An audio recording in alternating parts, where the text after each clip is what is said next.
માણસ ગમે તેવો હોય, સંઘની અસર એને થયા વિના રહેતી નથી.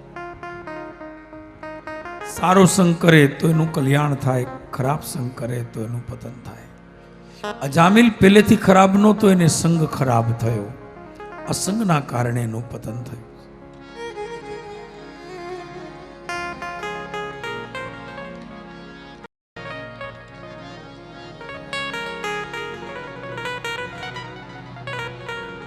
ગંગા સતીએ કહ્યું ને કે સંગ તું કરો તો તમે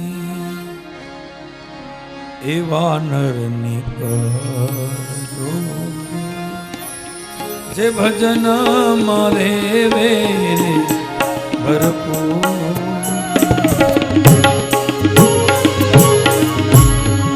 સંગ તો કરો તમે એવા દેવાની કરજો રે, જે ભજન મારે વેરે ભરપૂર.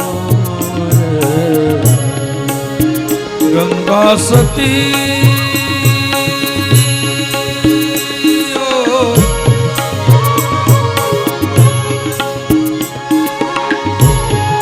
એ બોલિયા ને ગંગા સતી એ બોલિયા જેના નયનમાં વરસે સાચા નૂર, એ જ નયનમાં વરસે સાચા.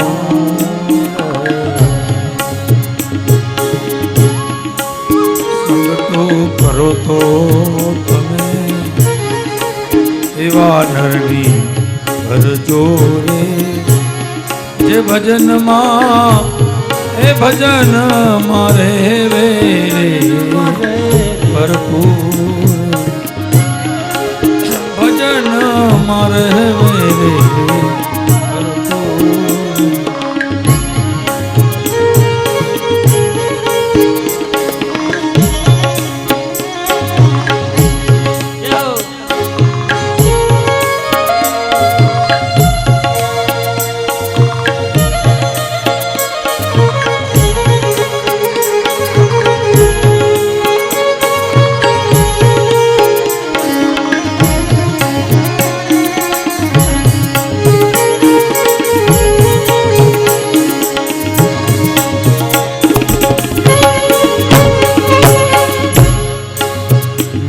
તો ડગે પણ જેનો એ મનડા ડગે નહીં રે. મેરું તો ડગે પણ જેનો એ મનડા ડગે નહીં રે, ભલે ભાંગી પડે રે બ્રહ્મા એચી ભાંગીતા પડે રે બ્રહ્મા. વિપત પડે તો એ વણશે નહીં ને રે, સોહી મારા હરિજનના હે નામ. સોહી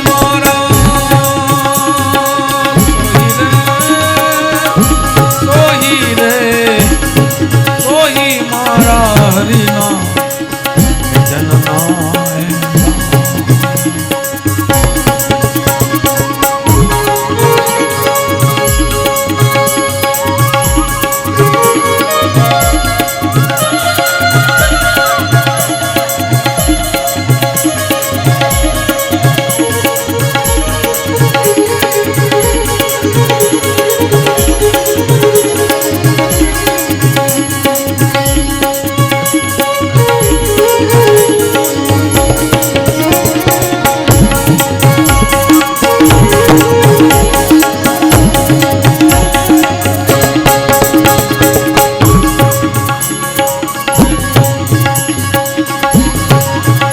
નિવૃત્તિ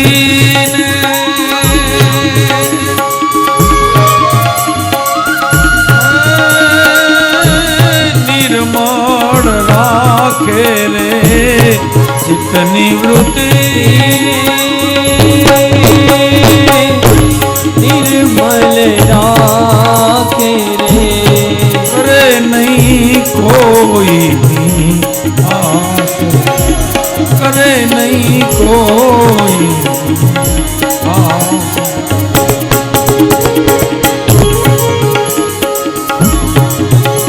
મેરું તો ડગે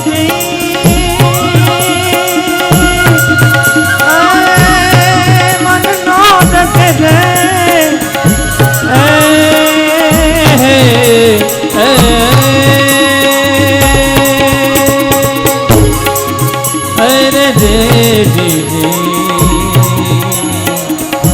મેરું તો ડગે પણ જે ના મન ના ડગે પાનવાય બ્રહ્માદિક લાગે ને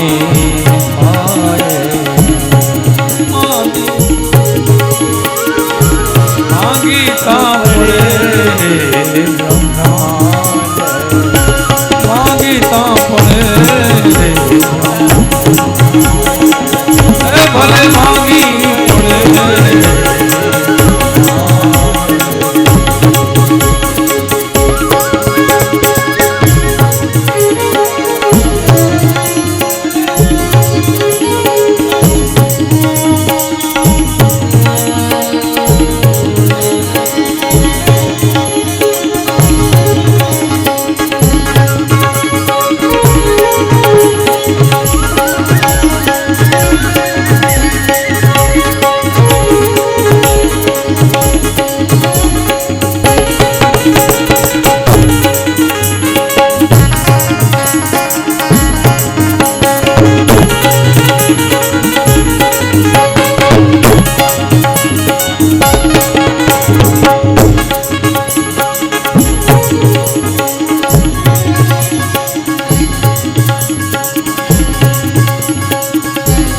મેરું તો ડગે પણ દેનો નંદડા ડગે નહીં રે એ ભાગી તો પડે ભલે ભલે બ્રહ્માંડ એ ભાગી પડે રે બ્રહ્માંડ બ્રહ્માંડ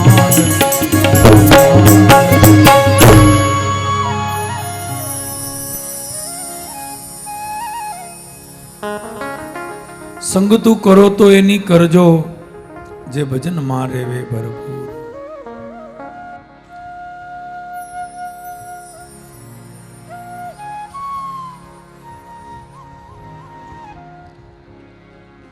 સંગનો મહિમા બતાવ્યો છે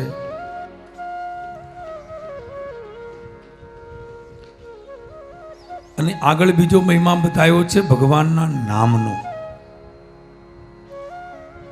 અજામિલને ભગવાનનું નામ નહોતું લેવું એના દીકરાને બોલાવતો હતો અને દીકરાનું નામ હતું નારાયણ બોલાવતો હતો એના દીકરાને હવે દીકરાનું નામ નારાયણ હતું એટલે નારાયણ નારાયણ બોલ્યો એમાં એનું કલ્યાણ થયું બોલાવતો હતો દીકરાને પણ નામ તો ભગવાનનું હતું એ પણ સાર છે આ કથાનો કે કોઈ પણ રીતે ભગવાનનું નામ લેવાથી આ જીવનું કલ્યાણ થાય ભાવે અભાવે જાણતા અજાણતા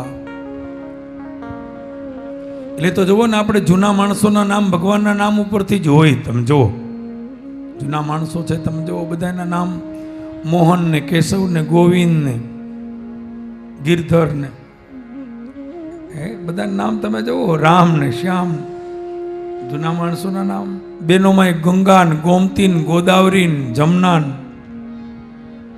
સરસ્વતી શારદા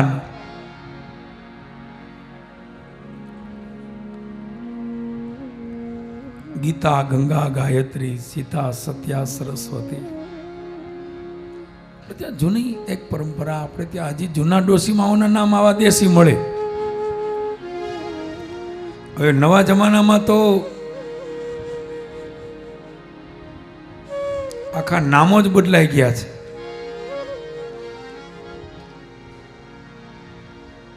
નવા જમાનામાં તો નામે એવા વિચિત્ર આવ્યા છે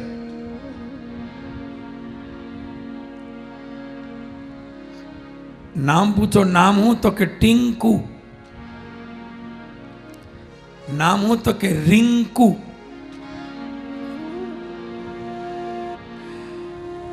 નામ હું? તો કે વિકી. નામ તો કે સ્વીટી.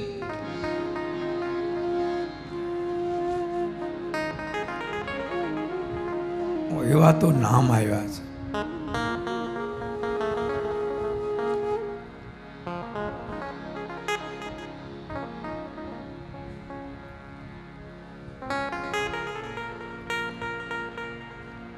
તો આપણે ત્યાં નામની અંદર પણ એવો ધર્મ, એવી પરંપરા આપણે ત્યાં એક કાળમાં હતી. નામો પણ ભગવાનના નામ ઉપરથી હોય છે. દીકરાનું નામ લેવા જતા એનું કલ્યાણ થયું, જય જયકાર થયો. પછી તો અજામિલ ચરિત્રને વિરામ આપી આગળ કથા વર્ણવી છે. ગુરુ મહિમા બતાવતી આગળની કથા વર્ણવી છે.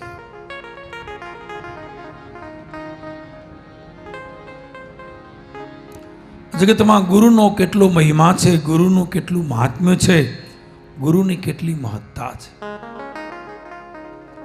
એકવાર ઇન્દ્રના દરબારની અંદર સંગીતનો કાર્યક્રમ ચાલતો હતો, બેઠો હતો. ગુરુ બૃહસ્પતિ આવ્યા, ઊભા થઈ ઇન્દ્રએ વંદન કરવા જોઈએ, પણ ઇન્દ્ર ઊભો ન થયો. ગુરુ નારાજ થયા અને પાછા પગલે ચાલ્યા ગયા. ઇન્દ્રને ભૂલ સમજાય, પણ મોડું થઈ ગયું. ગુરુના દ્વારે ગયો, ગુરુને સમજાવવા મનાવવા, ગુરુ ત્યાં પણ ન મળ્યા. બીજી બાજુ દૈત્યોને ખબર પડી કે દેવતાઓને ના ગુરુ સાથે વાંધો પડ્યો છે. મોટું સૈન્ય લઈ દૈત્યો ચડી આવ્યા.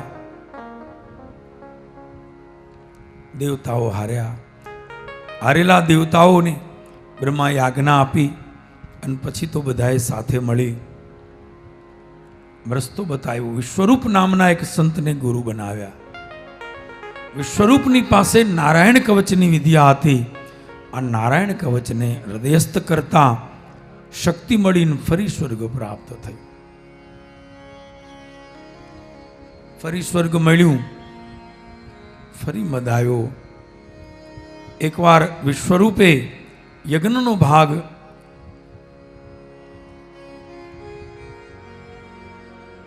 પોતાના મૂષાળની અંદર, મૂષાળ પક્ષમાં મામાનું શક પણ ધરાવતા દૈત્યોને આપ્યો. આ ખબર પડતા ઇન્દ્રએ વિશ્વરૂપની હત્યા કરી છે. દોષ લાગ્યો, બ્રહ્મ હત્યા લાગી. આ બ્રહ્મ હત્યામાંથી કોણ તારે, કોણ ઉધારે? બીજી તરફ વિશ્વરૂપના પિતા ત્વષ્ટાએ જ્યારે ખબર વાત જાણી નિર્ણય કર્યો કે મારા દીકરાને જેને માર્યો છે હું એનો બદલો લઈશ. યજ્ઞનું આયોજન કર્યું. યજ્ઞની અંદર એવી આહુતિ આપી છે કે જેની અંદરથી વત્રાસુર નામનો એક દૈત્ય ઉત્પન્ન થયો. વત્રાસુરને આજ્ઞા આપી કે તું જા, ઇન્દ્ર સહિત તમામ દેવતાઓનો વિનાશ કર. વત્રાસુર આવ્યો, તમામ દેવતાઓને પરાસ્ત કર્યા. ઇન્દ્ર તો ભાગી ગયો છે. સમગ્ર સ્વર્ગ ઉપર વત્રાસુરની સત્તા ચાલે છે. દેવતાઓ ભટકે છે. ભટકેલા દેવતાઓ બ્રહ્મા પાસે. બ્રહ્માજીએ કહ્યું ભગવત સ્તુતિ કરો. ભગવત સ્તુતિ કરતા ભગવાને કહ્યું એક રસ્તો છે, દધીચી નામના ઋષિ પાસે જાઓ. એ જો એના હાડ આપે તો એ હાડનું વિશ્વકર્મા વજ્ર બનાવે. એ વજ્રમાં હું મારા સુદર્શનનું તેજ મૂકું અને એ વજ્ર વડે ઇન્દ્ર જો વત્રાસુરને મારે તો જેનું મરણ થાય. લડવું તો ઇન્દ્રને જ પડશે, રસ્તો હું બતાવું. પછી તો બધા દધીચી મુનિ પાસે આવ્યા. દધીચી મુનિએ દેવોના હિત માટે પોતાના હાડ આપ્યા છે. હાડ આપવા એટલે પ્રાણ આપવા. હાડકા કોઈ વસ્તુ નથી કે કબાટમાંથી કાઢીને દઈ દીધા, આલ્યો હાચવીને પાછા દઈ જાજો. હાડ આપવા એટલે પ્રાણ આપવા. આ દેશના સંતે પોતાના પ્રાણ આપ્યા બીજાના ભલા માટે. આ પરમાર્થ.